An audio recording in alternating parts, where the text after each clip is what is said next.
to episode 4 of Geek in the Garden. Now, if you've watched the first 4 videos, thank you very much.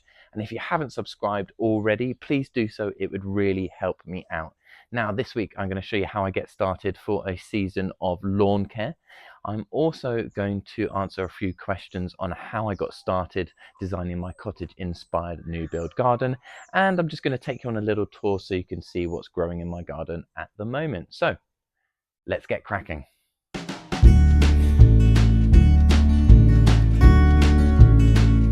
Look at this gorgeous weather. Now, it might be the perfect time for you to start your seasonal lawn care, but be patient. There's a couple of things that you're going to want to check first. The first one is that your grass is starting to grow, but it's nice and dry. So we've had 3 lovely days of sunshine where I am, so the grass is nice and dry. And the second one is to make sure that your ground isn't too waterlogged either. Hopefully that will have dried out a little bit in the sunshine too. Mine is perfect and ready to go, so we're going to give it its first cut of the year.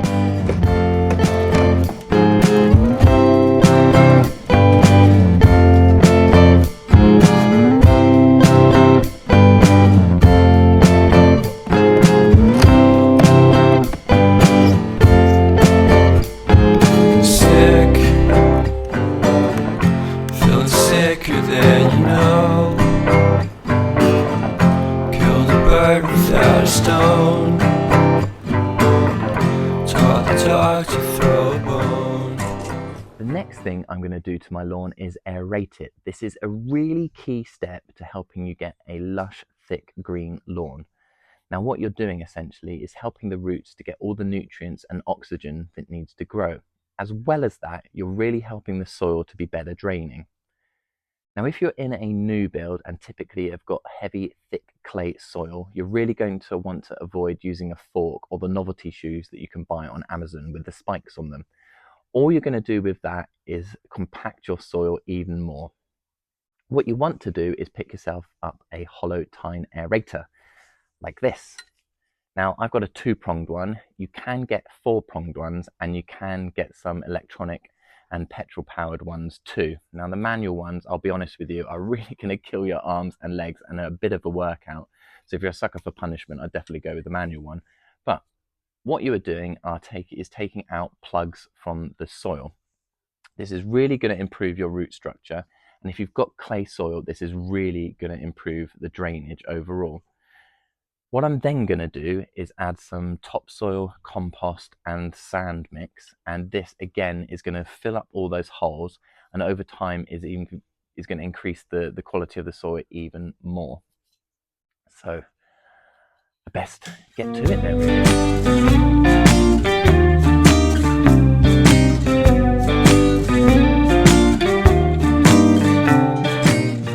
What comes out of the lawn are these plugs, a couple of inches in length. And when you finish, you're just going to want to rake these up, and they can either go in the compost bin or you can just sprinkle them on beds. And honestly, it is a bit of a hard graft using the hollow tine aerator, but I promise you, is one of the best things you can do to get a healthy lawn this year.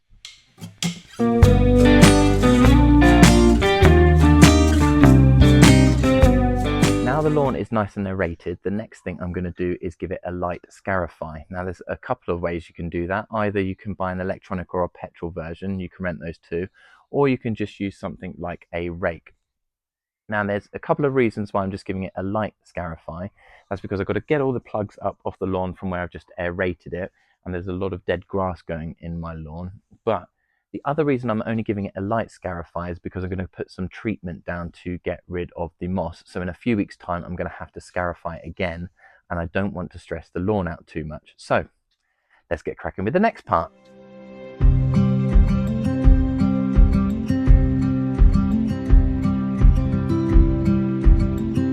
Now we've mown, aerated, scarified and fed the lawn, ready for a couple of weeks' time where we're going to be adding some topsoil and finally seeding the lawn.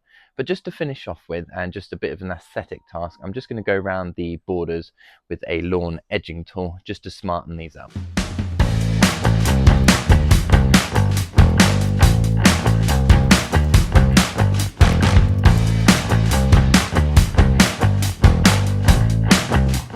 One of the most common questions that I get is, how do I get started when designing a new garden? Now, I'm on to my third garden, so I feel I'm pretty much practiced in where to get started. There are a few things that I would say you need to take into consideration. The first one is the orientation of your garden. By this, I literally mean, what direction is your garden facing? It's really easy to find out. Just open the compass app on your phone, face standing the end of your garden, and whatever direction you're facing with the compass in your hand is basically the orientation of your garden. My garden that I'm in currently is a south-facing garden, so that typically means that my garden is in full sunshine for most of the day. There's a few shady areas, but they are created by fence paneling or other structures that are in the way of the direct sunlight. Typically, if you have a north-facing garden, you'll find that your garden is in shade for most of the day, but these rules can vary from garden to garden depending on the fencing and other structures that you might find in your garden. It's really important to know the orientation, especially if you're designing seating areas or beds, because you're going to want to put a seating area in the area of the garden that was going to get a lot of sunshine perhaps, and you're going to want to create beds that are appropriate for the particular types of plants that you're going to be wanting to put in your garden. Not every plant likes being in full sun for all of the day. The second thing you're going to want to take into consideration is your soil. I'm in a new build garden and it has got typical new build soil, which is thick, heavy clay. I do know of some new builds that are lucky enough to have much better soil. And if you're in an older property or a more established garden, it is likely that the soil is going to be a lot better. I would say one of the best ways to get a good understanding of what soil you're working with is to just get your spade and dig a small square a few inches in depth and then remove it from the ground. This is going to give you a really good indicator of the layers or quality of your soil. So in my garden, I've got an inch of topsoil that was laid with the turf, and then everything else under that is heavy clay. In my last garden, I did the same thing, and I had about 3 inches of really good soil, and then everything else under that was pretty much chalk, which isn't necessarily a bad thing, and it really aided with the drainage. So once you have a good idea of your soil, that's going to also help you to understand the types of plants that you can plant in your garden and anything that you're going to need to do to improve the overall soil health. The last thing I'd say you need to take into consideration is, what type of garden are you trying to create? Did you have a particular style in mind? Was there a particular color palette that you enjoy working with? Or are there just a few key plants or features that you want to base your garden around? I would say a great starting point is to just get all your ideas on a notepad or use the Note app, and then use things like Instagram, YouTube, Pinterest, or even some of the AI apps just to help you collate your thoughts. Once you've got all this together, it's now time to start designing your garden. So just get a scrap piece of paper and literally draw out some really basic sketches of where you want the key borders and features in your garden to be. Just mark out where you want the seating areas, where the borders are, and where the paths might lead to. You can even do a screenshot of the Google Maps view of your garden, and you can overlay some sketches on top of that so you can really see what it might look like in your garden. Once you've got that together, it's just getting to the hard work of it. I would say the best way to start, especially if you've got a blank canvas like me in a new build garden, is to just get some chalk spray paint and start to mark all the outlines on the grass or soil or whatever you're working with. This way you can get a real good feel of where and how everything is going to work in your garden before you start digging holes and putting things in place. Once you get started, it's just a case of enjoying it. Now, there are no real rules when it comes to gardening. Obviously, there are guidelines and things you will read in the book, but it's all about enjoying it and making a garden that you are going to love and enjoy for the years to come.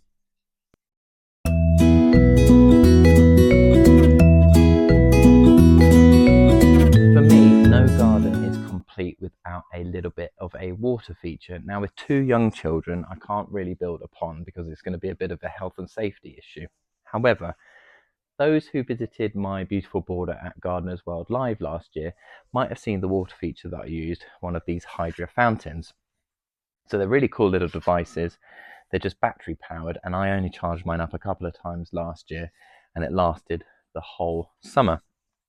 So it's really cool because I'm just going to turn this pot into a little water feature just by using this reservoir and the battery powered fountain, and then I'll have a water.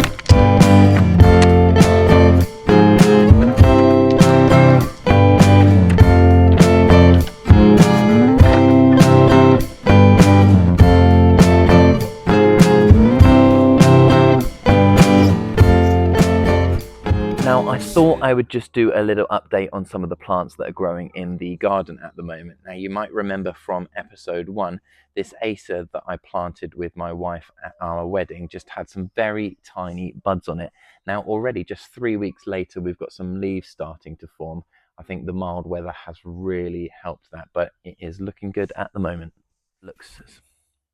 Another plant that seems to be looking good at the moment is this peony. Now, you might remember again from the first video where I topped this pot up with a good couple of inches of soil.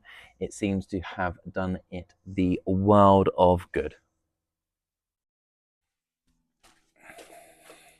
And